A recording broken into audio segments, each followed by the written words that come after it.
Hello दोस्तों, मैं अखिलेश अक्की we vlogs पे आपका स्वागत करता हूँ। दोस्तों, जैसे आपने मेरे प्रीवियस वीडियोस देखे होंगे उसमें मैंने आपको एफडी के बारे में, फिक्स्ड डिपॉजिट के बारे में कंफर्म कराया था। और अभी जो मेरा रिसेंट प्रीवियस वीडियो देखा होगा आपने, तो उसमें फिक्स डिपॉजिट पे कितना टीडीएस डिडक्शन होता है उसके बारे में आपको कंफर्म कराया। जैसा कि प्रीवियस वीडियो में था, अगर आपकी इंटरेस्ट इनकम 40,000 तक है तो आपको कोई टीडीएस नहीं देना, लेकिन 40,000 के ऊपर की इनकम पे आपको 10% का टीडीएस देना होगा। आप मेरी प्रीवियस वीडियो में जाके देख सकते हो। और सीनियर सिटीजन के लिए 50,000 तक का प्रावधान है, और 50,000 से ऊपर की इंटरेस्ट इनकम पे उन्हें भी टीडीएस देना होगा 10%। अगर आपका पैन कार्ड लिंक है तो, पैन कार्ड लिंक नहीं है तो आपको उसमें 20% देना होगा। तो दोस्तों, जैसे आज अब कई लोगों के दिमाग में ये होगा क्वेश्चन कि यार मैं टीडीएस अपना सेव कैसे करूँ। तो दोस्तों, टीडीएस अमाउंट सेव करने के लिए 3 ट्रिक्स हैं जो मैं आपको बताना चाहता हूँ। आपके लिए वीडियो बेस्ट है। पहला ट्रिक्स, आपने अपना जो एफडी अकाउंट, फिक्स डिपॉजिट का जो अकाउंट ओपन कराया है, उसके साथ 15G करके, अगर आप नॉन सीनियर सिटीजन हैं तो 15G एक फॉर्म आता है जो आप ऑनलाइन भी ले सकते हैं और बैंक से भी ले सकते हैं। 15G फॉर्म आप अपने एफडी अकाउंट से लिंक कीजिए। और सीनियर सिटीजन के लिए जो 15H करके फॉर्म आता है, वो फॉर्म वो ऑनलाइन लेके या बैंक से लेके फिल करके उसे अटैच आपको लिंक करना है अपने एफडी अकाउंट के साथ। तो आपका जो इंटरेस्ट इनकम है उस पर आपको छूट मिल जाएगी। कितनी छूट मिलेगी ये भी क्वेश्चन है। तो छूट मिलेगी आपको 2.5 लाख तक की। 2.5 लाख का जो इंटरेस्ट इनकम है उस पर आपको छूट मिल जाएगी। उस पर आपका कोई टीडीएस डिडक्शन नहीं होगा। लेकिन इसमें कंडीशन है दोस्तों। कंडीशन ये है कि आपकी इनकम, अगर आप नॉन सीनियर सिटीजन हैं तो आपकी इनकम 2.5 लाख पर ईयर से 2,50,000 पर ईयर से ऊपर नहीं होनी चाहिए। अगर आपकी 2,50,000 से ऊपर की इनकम है तो आप इसके लिए एलिजिबल नहीं हैं। और सेम सीनियर सिटीजन के लिए है कि अगर आप 3 लाख से ऊपर की आपकी ईयरली इनकम है तो आप इसके लिए एलिजिबल नहीं हैं।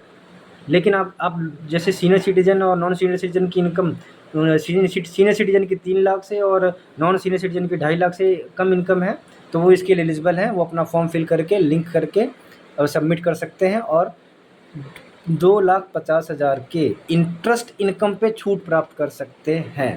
तो ये हो गई दोस्तों पहली ट्रिक। अब आपको इसमें काफ़ी आसानी मिलेगी, तो मैं आपको दूसरी ट्रिक बताना चाहूँगा। दूसरी ट्रिक भी बहुत ही सिंपल है दोस्तों। आपको करना क्या है, आपको एफडी अकाउंट, अब आप सोचते हो कि क्या करना है। एफडी अकाउंट आपको एक बैंक में नहीं ओपन कराने। सपोज़ आपके पास अगर इनकम ज़्यादा है, अगर आप सोचते हैं कि आप 10 लाख, आपके पास 10 लाख रुपीज़ हैं और आप सोचते हैं कि आप इसका फ़िक्स डिपॉजिट बनाएं, एफडी जाके अकाउंट में फ़िक्स डिपॉजिट ओपन कराएं। ऑब्वियसली अगर 7% का इंटरेस्ट रेट, जैसे एग्जांपल दे रहा हूँ कि अगर 7% का इंटरेस्ट रेट है तो आपको 10 लाख पे 7% के हिसाब से 70,000 का इंटरेस्ट मिला। लेकिन 70,000 पे 40% माइनस होगा। अगर पैन कार्ड लिंक है तो 40% कह रहा हूँ, 40,000 आपका लेस करके जो 30,000 रुपये का अमाउंट बचेगा उस पर आपका 10% का रिडक्शन होगा। ये सबको पता है।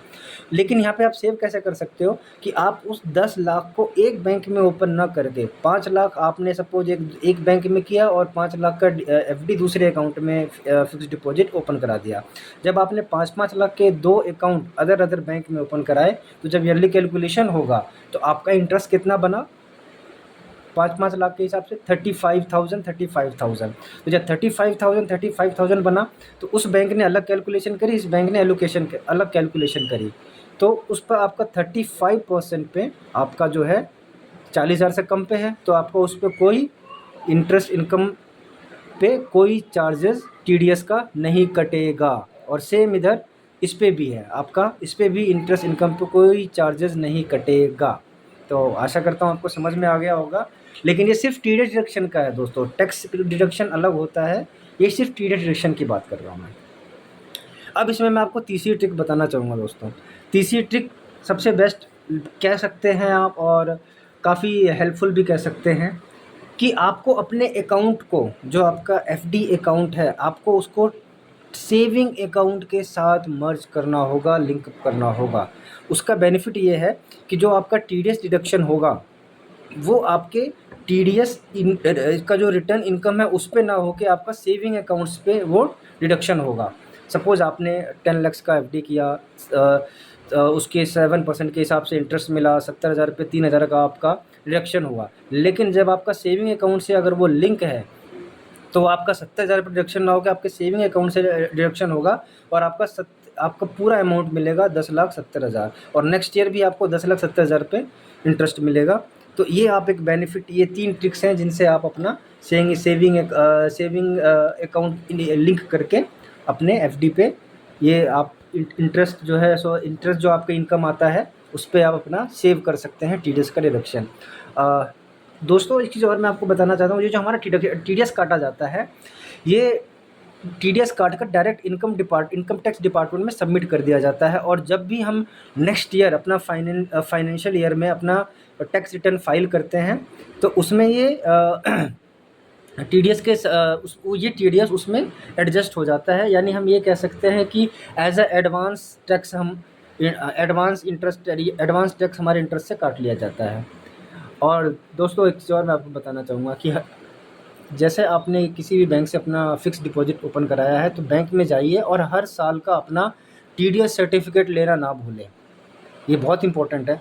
तो आशा करता हूँ कि आपको मेरी वीडियो पसंद आई होगी, अच्छी नॉलेज आई होगी। तो अगर आपको मेरी वीडियोस पसंद आ रही हैं तो दोबारा आपसे रिक्वेस्ट करूँगा कि मेरे चैनल को सब्सक्राइब कीजिए, लाइक कीजिए और बेल आइकन को प्रेस करना ना भूलिए, ताकि मेरी जो नोटिफिकेशन आए आपके पास पहुंच जाए और मैं नेक्स्ट वीडियो में आपके साथ दोबारा हाजिर होता हूं। हर हर महादेव।